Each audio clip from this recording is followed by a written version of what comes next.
I don't know what Adult Protective Services would do without our victim advocates. The victim advocates, for me, are just a deep resource of community services. They are absolutely laser focused on the victim's safety. They're laser focused on safety planning for that person. What is it that that person wants done? And just as importantly, what it is that that person doesn't want done. What are the parameters? But they're the advocate within the spectrum of services that that person wants them to be in.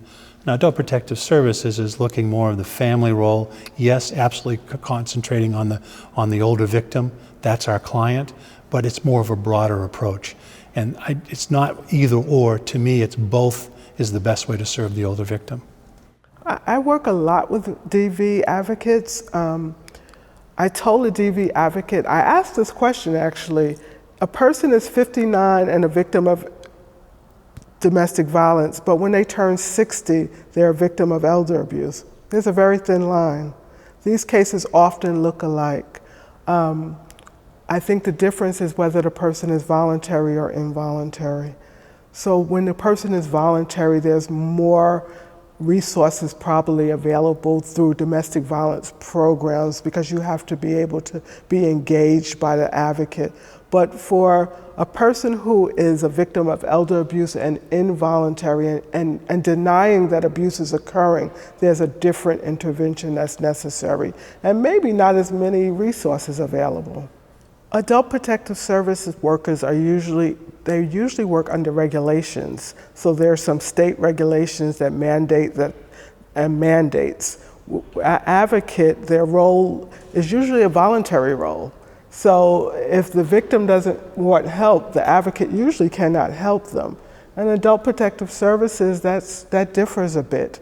We may meet some clients where we're mandated to assist them, and that assistance can be voluntary or involuntary.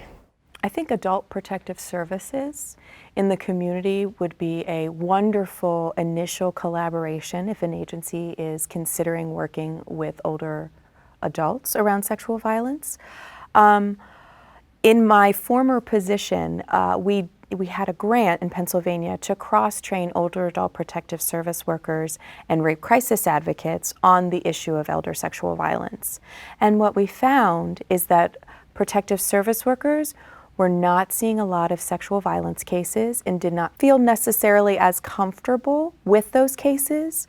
And rape crisis centers did not see a lot of elder victims, and then were questioning their skill set in working with those individuals.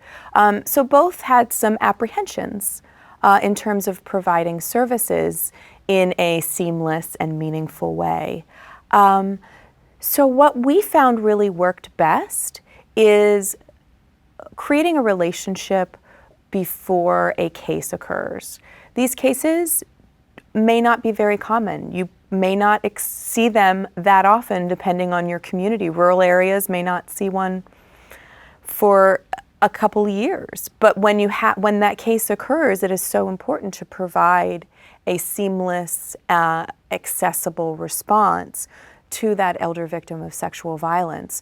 So forming a relationship, perhaps reaching out to Adult Protective Services, letting them know who you are, letting them know the services that you provide, and also thinking through how you could best provide services to the victim. So Adult Protective Services will clearly know that some folks don't have transportation. So how could you work around that now instead of when a victim is coming forward or perhaps APS is calling on their behalf and there is kind of a uncomfortable conversation about service provision.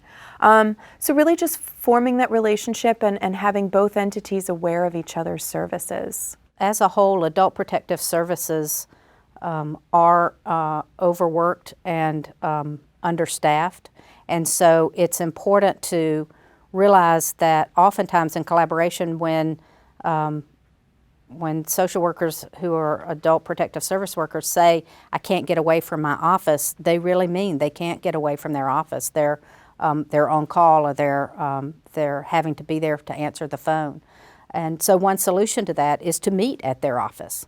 to hear their needs and to respond to that. As with any role, as with any agency working with collaboration, it's important to look to understand what that agency's primary goal is and to see how the collaboration can help them achieve that.